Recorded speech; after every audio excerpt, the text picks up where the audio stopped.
Is Georgia the new Alabama? And that might sound kind of funny to you, but my question is, and I've listened to a lot of podcasts and college football talk shows the last few months, and a lot of people say that what Nick Saban did is unprecedented and probably will never happen again. Mm-hmm. And every single time I hear them say that, I go, "Are you watching what's happening right now?" I'm like, this is literally happening again right in front of our eyes. Like, is your take on the way that Georgia is recruiting, the way it's situated this year, the fact that they've won 2 national championships in a row? Like, if you had to I just wanted to blanket ask this. If you had to guess how many national championships Georgia will win in the next 10 years, what would your guess be? I'd probably take the over on 2.5. Okay. It's really hard to win a title. I'm gonna disagree with you somewhat. Georgia has surpassed Bama as the class of the sport.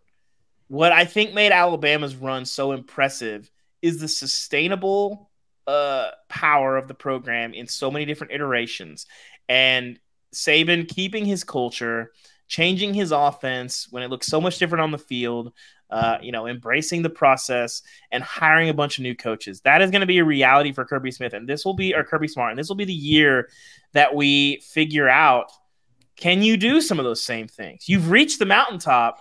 It's really hard to reach it. It might be even harder to stay there. And you've had to make 2 coordinator hires, obviously, in the last couple of years. You bring in Mike Bobo. Now you're making a quarterback change. Can you keep that going as you lose staffers and as you lose quarterbacks? Because Nick Saban did that time and time again. And that, I think, is what separated him and made him so great. Obviously, doing it at multiple places is part of that. But keeping a program without having it fall off Bama has been the class of the sport since pretty much the 08-09 season. That's 15 years where they've been a top 4 program, and they're still going to be a great program, even if not the absolute best. I think Georgia clearly has passed them on that. But sustaining it is so hard. Look at Pete Carroll. Look at Urban Meyer. Look at the Miami teams with Coker and I'm forgetting the coach that preceded him, Butch Davis. It's hard to maintain it for long amounts of time. Usually it's like about a 5-year window where you kind of go up and it works and then it comes back down. So this will be the year that I think we'll learn, can Georgia sustain it?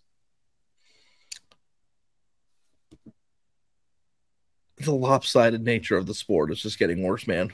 It's just not the same as it used to be. I don't know. I just don't know if you can use, and listen, those early 2000 Miami teams had as big of a talent advantage against their opponents as anybody that you could come across in today's game. But the way that Georgia is recruiting right now, I don't know if it's a controversial thing to say, it might make your head explode, but any competent coordinator is going to be fine there. They have so much talent and so much advantage. It's like, do they even need to play the regular season to know that they're 2 games away from winning a national championship this year? They're about to get 3 in a row, probably. I don't know what team I would pick more comfortably to win the national championship on August 15th than them right now. And I think that that's probably something that you would agree with. They're definitely the best team. I don't know that they're going to get there, but they're the best team, no question. Mm-hmm. But they're going to be in the playoff. What would have to happen for them not to make the playoff? I don't even know. Some HBO sci-fi series shit would have to happen. Quarterback injury, I think they could still be okay. Yeah, the schedule, they'll be fine. It's not good. Mm-hmm. So they're going to be 2 games away in an indoor dome with a huge talent advantage with whoever they play to win 3 in a row. And I know, how many does Saban have? Does he have 8? I always forget the numbers. I don't mean to put you on the spot. It's 7 or 8.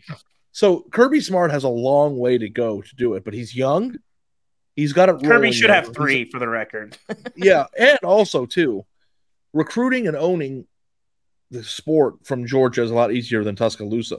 Yes, when you go look at Alabama's history as a whole, they've had 2 of the greatest coaches in the history of the sport, and they've been pretty fine otherwise. They haven't been elite without those 2 coaches. The sustainability at Georgia, I think, is a lot easier than it would be at Alabama, just from the way it's situated. Mm-hmm.